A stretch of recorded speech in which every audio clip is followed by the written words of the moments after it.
Google Translate, faut-il l'utiliser ou non? Est-ce que c'est un bon outil pour traduire?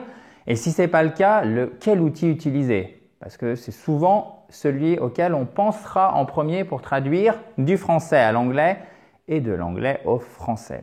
Alors, je vous propose de répondre à cette question, chers amis, et de vous apporter une réponse. Alors ça, encore une fois, c'est mon expérience perso. Après, vous pourrez évidemment me dire si vous êtes d'accord ou non avec moi. Vous pouvez mettre votre commentaire juste en dessous, chers amis.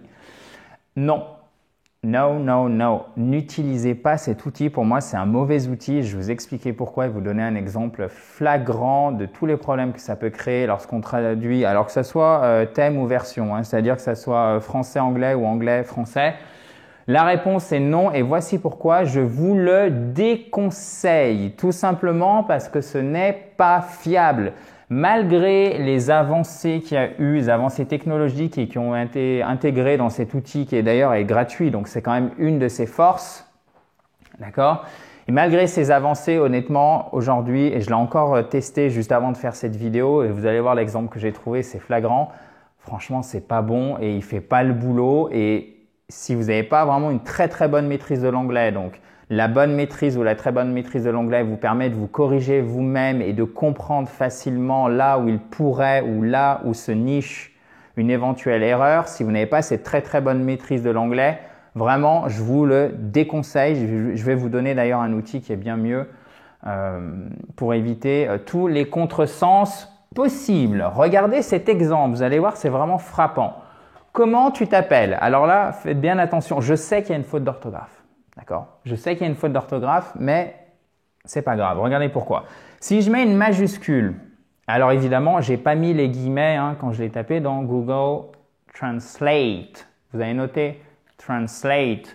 Ici, c'est un A court qui en phonétique se matérialise par ce signe, un A collé, un E collé à un A. Et ici, on a notre accent tonique. Translate. Translate, ok? Comment tu t'appelles? Quand je l'écris comme ça, je fais une faute d'orthographe, je mets une majuscule. Il me le traduit par How do you call yourself? Vous allez voir pourquoi c'est intéressant.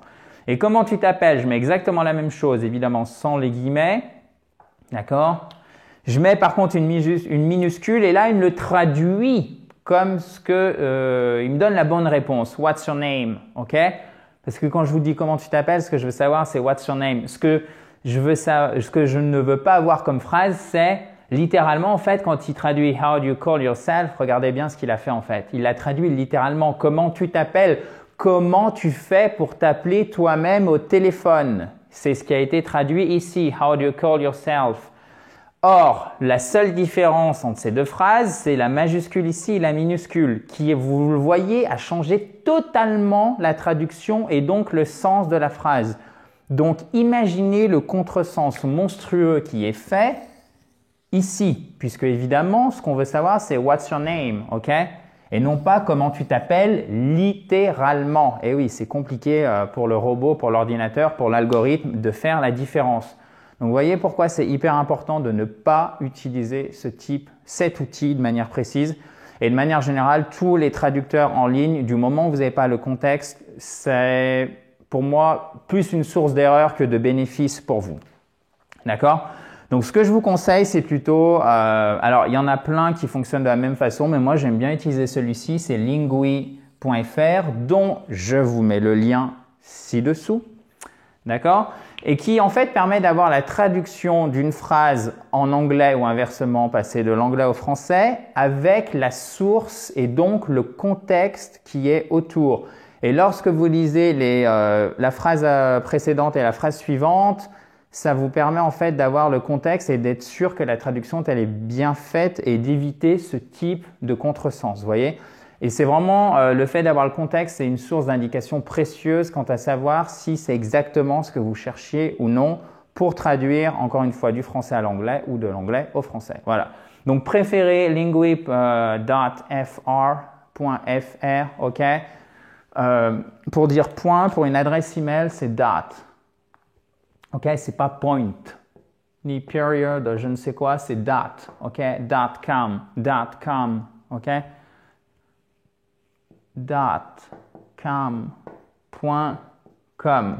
Voilà. Alors encore une fois, Je pense que certains d'entre vous connaissent lingui.fr, mais pour ceux qui ne l'ont pas encore essayé, puis pour tout le monde de manière générale, je vous mets le lien juste en dessous, donc profitez-en et éloignez-vous, méfiez-vous en tout cas de Google Translate. Ok guys? Voilà chers amis, c'était une vidéo un petit peu plus courte, pratico-pratique aujourd'hui. J'espère qu'elle vous a plu. Si c'est le cas, n'hésitez pas à mettre un gros pouce bleu comme ceci, juste ici et à côté. Je me pousse pour que vous voyez bien le contenu. Vous avez le bouton rouge pour vous abonner à cette fabuleuse chaîne YouTube et suivre plus de 65 000 abonnés qui nous ont rejoints pour progresser en anglais tous les jours. Et vous pouvez aussi, vous le savez, récupérer votre kit complet pour vous mettre ou pour vous remettre à l'anglais. Pour ceci, rien de plus facile. Vous avez le i en haut à droite ou le lien juste au-dessus de ma tête si vous êtes sur Facebook. Chers amis, je vous dis donc à demain pour votre vidéo quotidienne, toujours dans la joie et la bonne humeur afin de progresser en anglais. Thank you very much, guys. Bye bye. Talk to you tomorrow.